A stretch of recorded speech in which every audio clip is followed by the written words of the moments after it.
Welcome to our Technical SEO Best Practices webinar, today on the topic of Schema, sponsored by seoClarity and Business Online. I'm Mark Traphagen. I'm the Vice President of Training and Product Marketing for seoClarity. Been in the SEO game for a while now, worked with some of the top agencies in our industry, and very delighted to be presenting this content to you today. But I'm even more delighted to introduce to you our special speaker, Catfish Comstock. Catfish is a longtime friend of seoClarity and an even longer time friend of the SEO industry. 22 years going back. I know when I came into this industry, I already was finding his name everywhere and realizing that he is one of our parents in this. He goes way, way back. So we're very grateful to have Catfish with us today. He's the Director of Search for Business Online, and he knows Schema and what it does inside out. So put your seatbelts on, get your notes out. We're going to go exploring. Hi, Catfish. Nice to meet you. Hi, thanks for having me today. I really appreciate being here, as I always do on all the seoClarity events that I've been invited to, and I'm really excited to share the content that we put together with everybody. And you know, I'm again always excited to be part of anything that seoClarity is doing, because as you know, I have about a 13-year relationship with the company, and I can honestly say that my organization would not have been as successful in delivering results for our clients during that period of time if it were not for the technology and expertise that seoClarity has given to our organization via their technology. So very excited as always to be here. Terrific. And we're very excited to have you. And we value that relationship equally. Our relationship with our client partners and our agency partners is extremely valuable to us, because they're the ones that tell us what you need, where to go next. We just follow the directions that you give us and try to build the best possible tool for you. So before we jump into the agenda, one more note, just housekeeping note here. A couple things. One is that, first of all, very important, when you just saw Catfish on screen there, that is not a Zoom background. That is his living room, folks. And he lives that life. It's another whole life. He's an amazing rock guitarist, and those are real Marshall amps behind him. And I'm jealous. And the other is just want to, we're going to hold the other for just a moment here. Let's look at the agenda. We're going to talk about an overview of Schema, what it is, why it matters out there. We're going to look at the opportunities in Schema, very important. Like, why should you be involved? What are the things that you can do with it? What are the results you might get? And then finally, the implementation.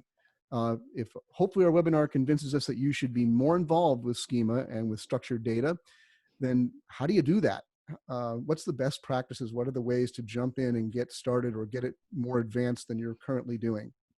And now finally, that last housekeeping point, just a little teaser. You want to stay to the very end of the webinar, because we're going to bring in our seoClarity founder and CEO, not seoClarity, we didn't name the company after him, but Midil Gandhi, who is going to share with you an exciting free tool that we have that's going to help you take the next jump in implementing Schema. So stay tuned for that. So Catfish, let's jump right in here, starting with the overview of what Schema is. So let's start out. Now, we don't have the word schema on this first slide. We're talking about structured data. Why are we talking about that? Well, structured data is just a standardized format for providing information. And so a lot of people in the SEO community conflate structured data with schema implementation. We'll talk a little bit more about schema specifically in just a second, but structured data in general is just a standardized format for data. And one of the ways that you can communicate that is through a standardized vocabulary of terms. And that is referred to a structured data vocabulary, of which schema.org is one. There are other vocabularies, but schema is the one that has surfaced as the primary and preferred vocabulary that search engines recognize and use in terms of taking that information and enhancing search results. So that's what we're going to be focused on today, is how to implement the schema.org structured data vocabulary on your site in order to provide greater enhancement and visibility to your search listings, and ultimately how to drive more traffic to your site via organic search. Great. So it'd probably be good to ask at this point, like, why does it matter? What's important about schema markup? Well, you can see from the examples on the right here that schema markup allows the search engines, and specifically, Google and Bing, if you're in the US, to better understand your data, better understand which parts of your data might be relevant for particular enhancements that the engines have for different types of structured data. It makes it easier for content to be understood and relevant for featured snippets, for example. And we'll talk about a lot of these examples and look a little bit more closely at what they are here in just a second. But ultimately, what we're saying is that in order for you to maximize your opportunity to get your information in front of Google and for them to evaluate it in all of the different contexts that it could be presented, it behooves you to implement structured data schema so that it makes it easier for the engines to understand where and what all that data is. A lot of times the engines can infer that by themselves, but in a lot of situations they cannot. And so what we're trying to do is make it easier for them to do so. Terrific. Well, you just promised we'd look at some examples. Let's do that. Let's see some examples of the way that schema can potentially affect the search results when people search for queries relevant to our businesses or our sites. Perfect. Yeah, in this particular case, you can see that we have an aggregate review on a software app from Pizza Hut. So again, with this type of situation, you can see the schema type underneath there and how it displays the rating in the search results, and it has the number of votes and some other information there. That if you didn't have the schema implemented, that would not appear. And of course, when it does appear, that's quite likely to increase your CTR. And it also gives folks more information for them to make a better decision on whether or not they want to visit your site. So this is just one way that schema is displayed. The bottom one is a product review, which again is also an aggregate rating, but in this particular case, it's not about an app, it's about sunglasses.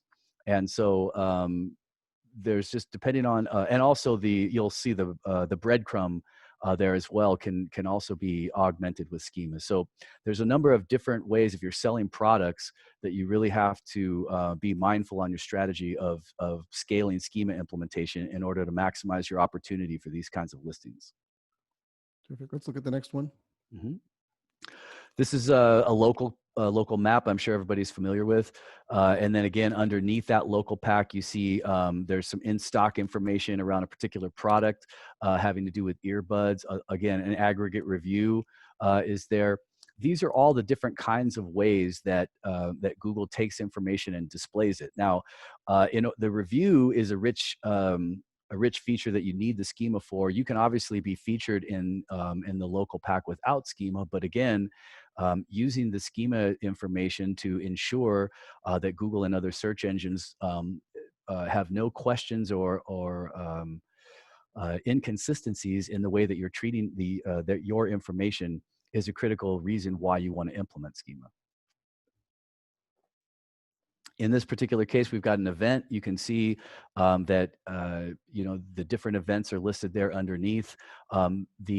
The one on the bottom right is really pertinent for a lot of folks because it's the implementation of FAQ schema or common questions regarding a particular page. In this example, you can see that there are some common questions that folks are asking about Grubhub, and those answers are right there in the search results based on that schema. And so not only is this more effective at answering potential questions that people might have about your business, but that extra screen real estate can differentiate you in search results and get you the click and or the business. This is an interesting example because these are two different kinds of featured snippets. And you'll notice that the video clip on the left is actually a suggested clip. So Google's actually processed the transcript and figured out that within the context of this video, the answer to the query is at 88 seconds, and that's the recommendation. And then on the right, you're seeing a sort of a 1, 2, 3, etc. List of different things that come back for the query. And both of these types of featured snippets can be acquired without the implementation of schema, but implementing schema on these pages where the relevant information is allows the search engines to ensure that they understand this content within your site, and it makes it eligible to compete for these listings. So looking at FAQ, or excuse me, looking at featured snippet, results here, and since they capture so much screen real estate, so much SERP real estate, and tend to often be the number one position for any query, question that would naturally flow is, does Schema help you with ranking? So it does not currently help you with ranking. In other words, if you have your information marked up in Schema and somebody else has their information marked up in Schema, or what not marked up in Schema for featured snippets, that's not necessarily that's not going to be a ranking influencer as to who owns that featured snippet. However, for other rich results outside of featured snippets, it's a requirement to be eligible to compete for the listing. And so, again, it's in and of itself, it is not a ranking factor, but it opens doors and ensures that your content is being correctly processed so that you can be eligible to rank. And without that implementation, you would have far less opportunity to do so. And increasing your eligibility is becoming so important. Here at seoClarity, we're looking a lot at actual search visibility, where you appear in the search results and what's above your traditional organic results. Being able to be eligible for some of these search features can be very important because sometimes they're the only thing that people see when they go to a SERP. Right, and especially for a lot of folks out there where if they look at their Google Search Console and take a look at the queries that are driving traffic, they may find that the brand-related queries are really what's driving a great deal of their search traffic. And in those particular cases, you really want to be diligent about figuring out which search enhancements and especially what's coming up in knowledge panel for those searches, because oftentimes people are making a value judgment on your company based on that information. They never even click over in some cases to your site.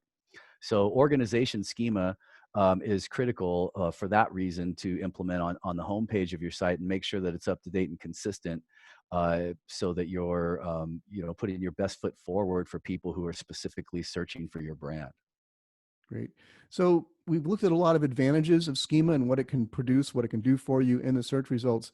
But probably the biggest thing holding people back is some of the challenges and difficulties with implementing it. So why is it so hard to implement?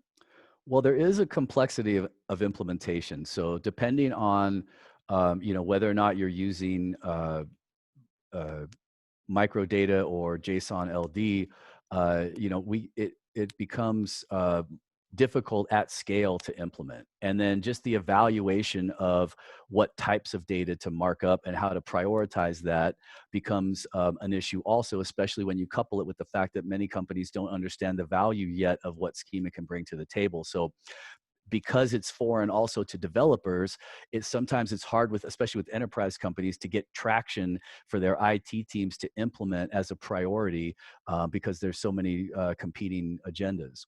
And it's also hard to keep up with the search engines, especially Google, because there is a lot of change. This is a landscape of consistent and constant change and development right now, and it's not the same for every search engine. Although, if you're using JSON-LD as your primary vocabulary, that's going to go a long way in ensuring that all the search engines are on the same page in terms of evaluating your schema. But certain, like Bing doesn't recognize nearly as many enhancements as Google does right now, and knowing which of those is which and how to track it and how to show value behind the implementation can also be a little bit tricky if you're just getting started with this. And of course, different keywords, different industries have different opportunities and different things that they should prioritize. So it's a sort of complex landscape that requires a lot of research and a lot of due diligence. And for that reason, it's easy for it to consistently get pushed to the side as something we'll do next month, or a lower priority than some of the perceived lower hanging fruit that there might be within an IT development queue. So it has its challenges, but it's not impossible. So let's move on to a little bit of how you would go about implementing structured data at the fundamental level. We'll go more in depth about some tools and helps that you can have later on to help you do this, but let's get into the nitty gritty of what it looks like. Yeah, so as we talked about before with these structured data vocabularies, JSON-LD is really the preferred structured data vocabulary that Google recommends.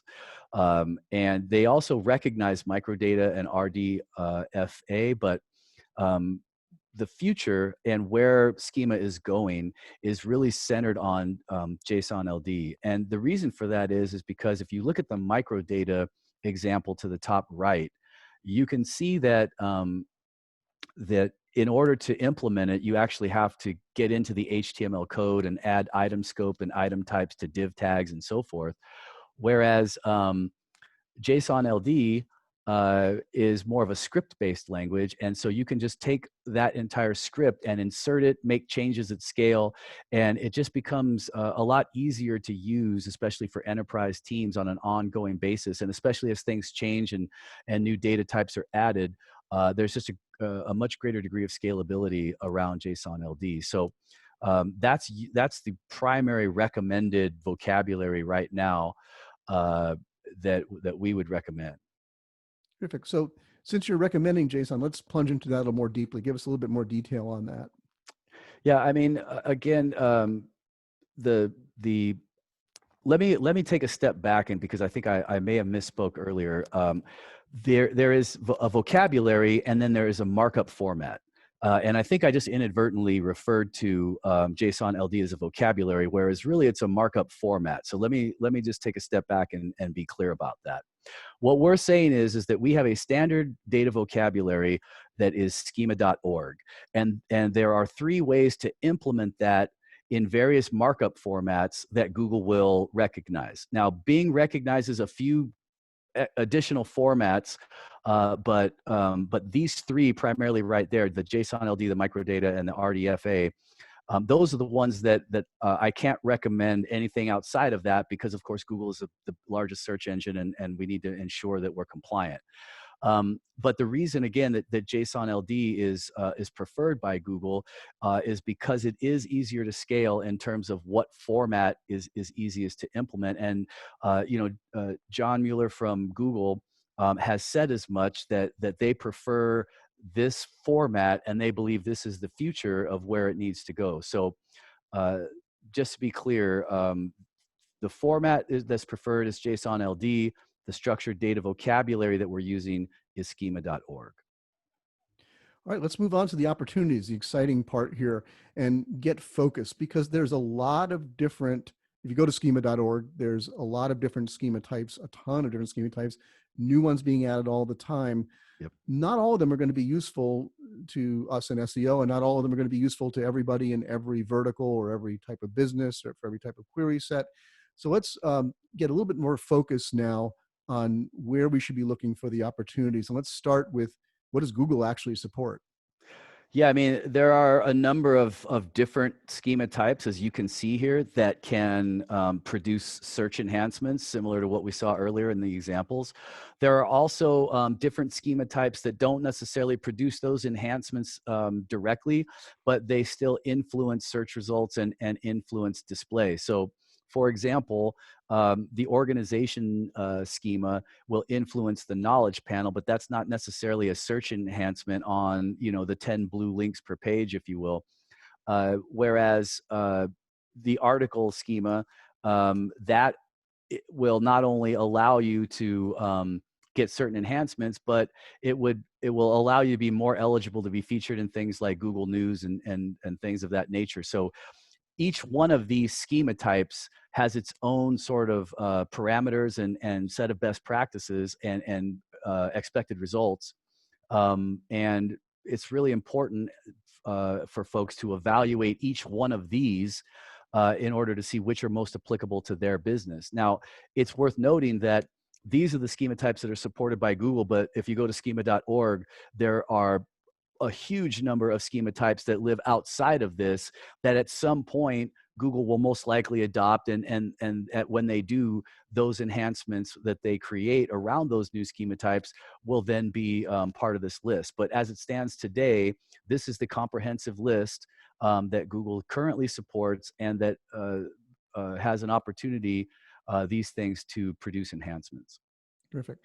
So we've mentioned before, we talked a lot in the examples about featured snippets, and we also saw things like people also ask, these things that take up, again, so much search real estate. We didn't see any schema types for those in the previous slide. So how do they feature in here again? Well, remember that featured snippets can be any number of different sort of data sets. In some situations, you're going to have a definition.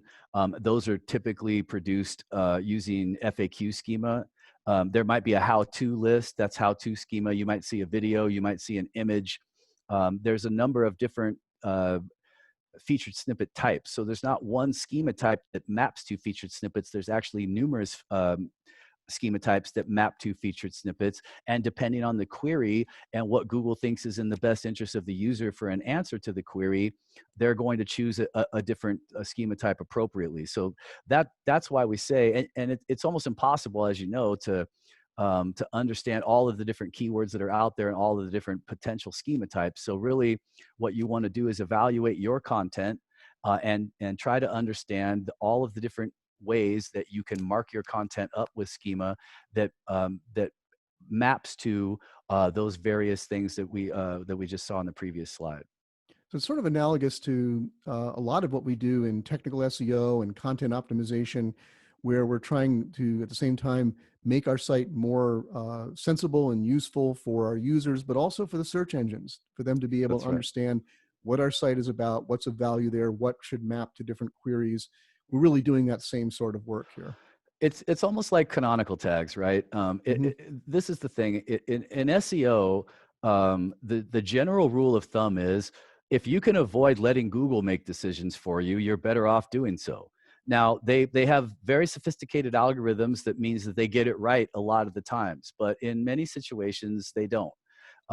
And so in order to ensure that your information is being consumed in the way that you feel is most applicable to what you're presenting, the implementation of schema just really creates or eliminates, pardon me, any ambiguity as far as how Google might perceive your data. And it makes it easier for them, again, to match your data up to the various featured or the various types of data that they're using for search enhancements. Okay, let's focus in on the most common schema types that we should be paying attention to and why. So the organization I mentioned earlier, that's really important for the knowledge panel. And then with images and video, I mean, for certain, I have customers where they're getting almost as much image traffic for shopping, their B2C client, as they are through regular queries. And so in order to ensure that their images are not only appearing in image search, but they're appearing with a product logo that or a product label, pardon me, that increases click-through rates and facilitates sales based on image search. You're going to want to make sure that the product schema is configured appropriately on pages like that. But part of that product schema declaration will be around the image. And then outside of that, there's a ton of opportunity just around image search. So images and videos, those tend to drive a lot of traffic in and of themselves. So of course we want those to be marked up and used where appropriately, and any thumbnails that might be generated as a result of that. And then with reviews, we've already seen in the examples, especially for shopping sites, the power of reviews is well known. And so you want to make sure that data is visible. And then again, the how-to and FAQ schema, that will help you not only with featured snippets and people also ask questions, but it will also make that content eligible for voice search in the Google Home Assistant and other Google Voice applications. So the how-to and FAQ scales forward to voice-related queries as well. And then, there's some advanced things that you should be looking at depending on who you are. Combining AMP with schema, especially if you're a publisher, is a critical thing to be looking at. And if you are a large enterprise site, managing your schema with Google Tag Manager is also something, especially for pages that are dynamic in nature, that might be of keen interest in order to scale effectively. Cool. And so as SEOs, once we understand an opportunity that's out there, we want to find what are our opportunities for it. So let's move on to that. Let's talk about how we identify specific opportunities that are relevant to us for implementing schema.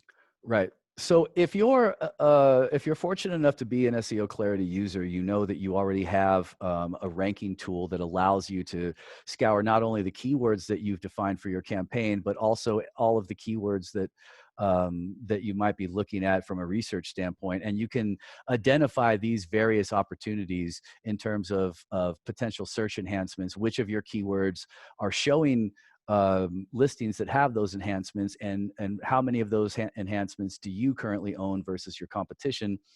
That in and of itself is probably the best place to start. If you don't have that capacity with your martech stack currently, the thing to do would really be to take a look at what are the keywords that are driving traffic to my site, where I'm seeing real performance, both from SEO and a PPC standpoint. And then manually visiting those keywords, at least many of them, is also a highly recommended task, because even though you might have ranking reports for these keywords that identify universal search result opportunities, there are many situations, especially because, as we know, Google now is on a machine learning algorithm.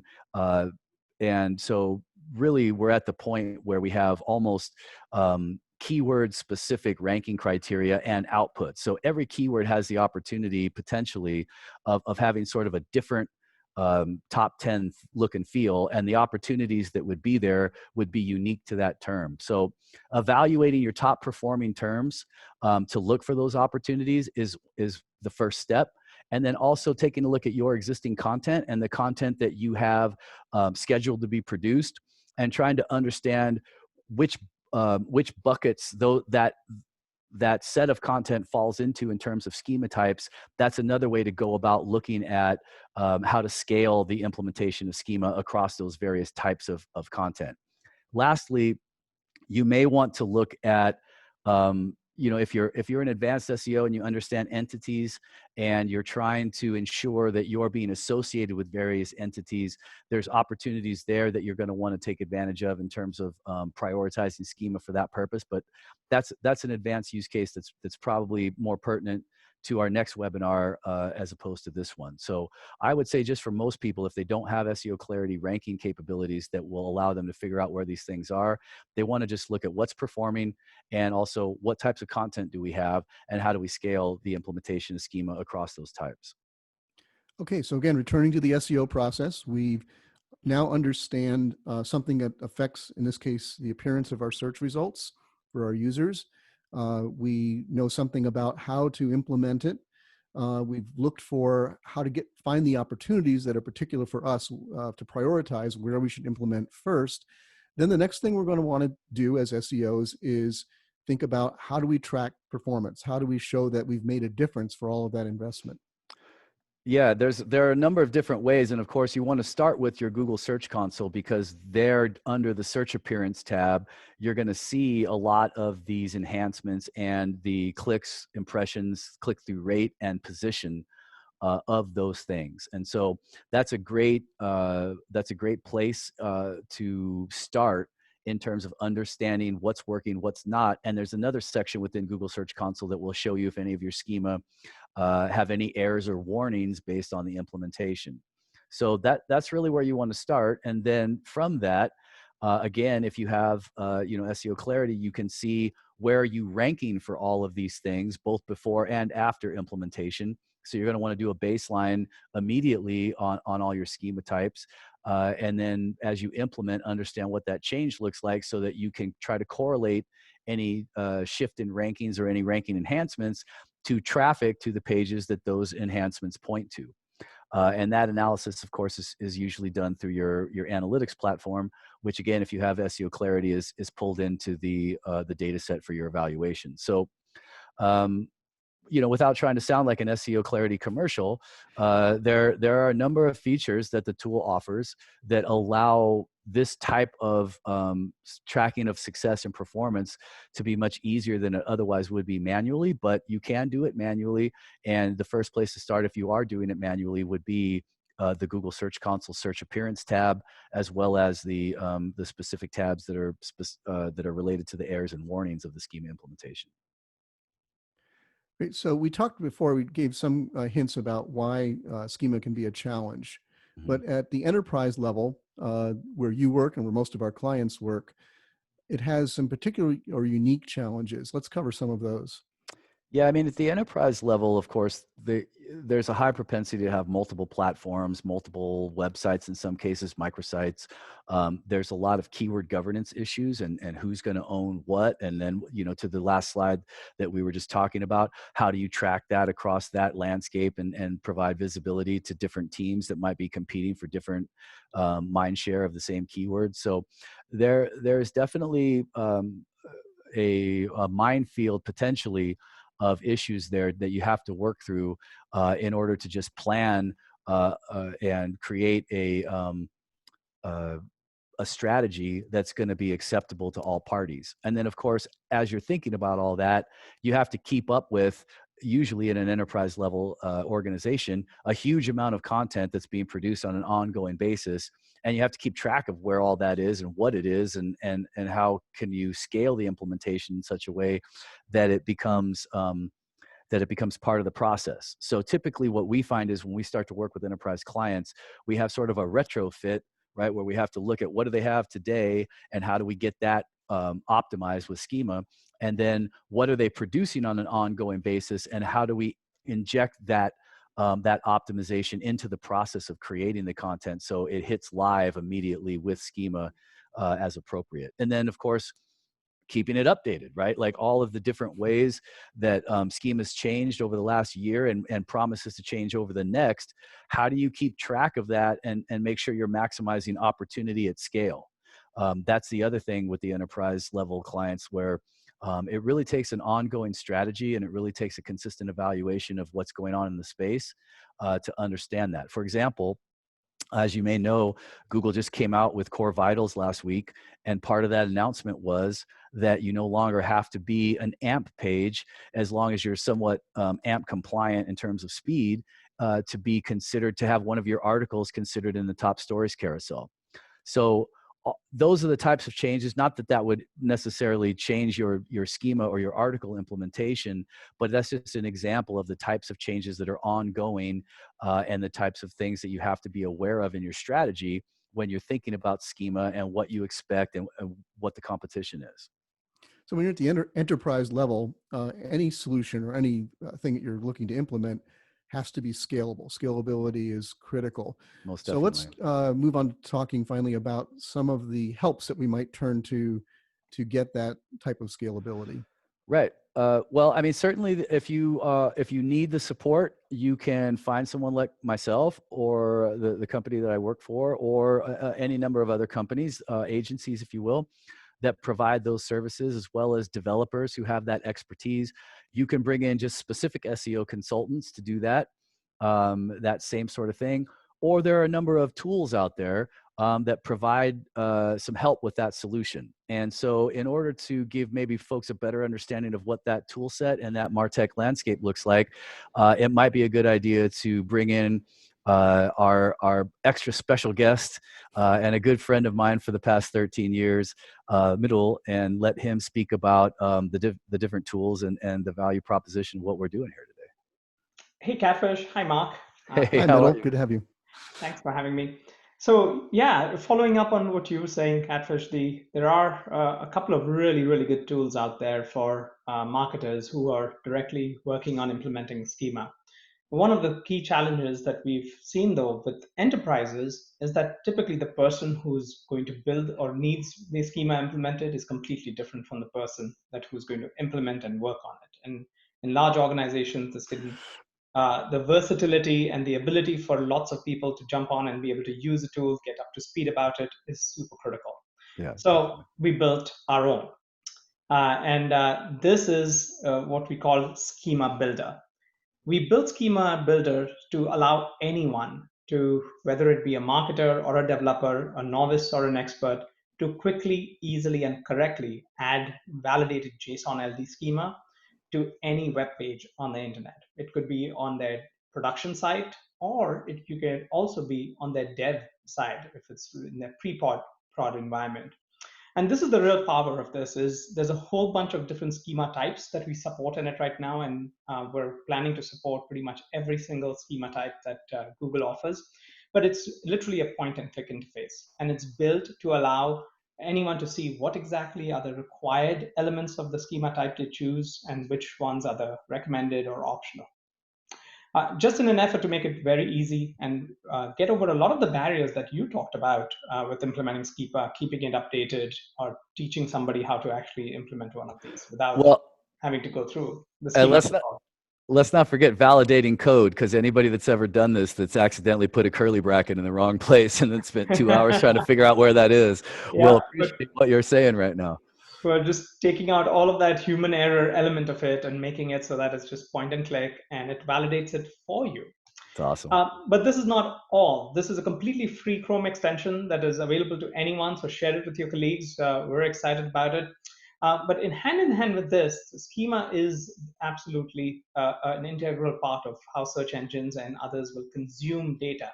And with that, we're also launching a completely new site to go along with it. So if you need more information on Schema, we've got an entire site dedicated to it, schema.dev.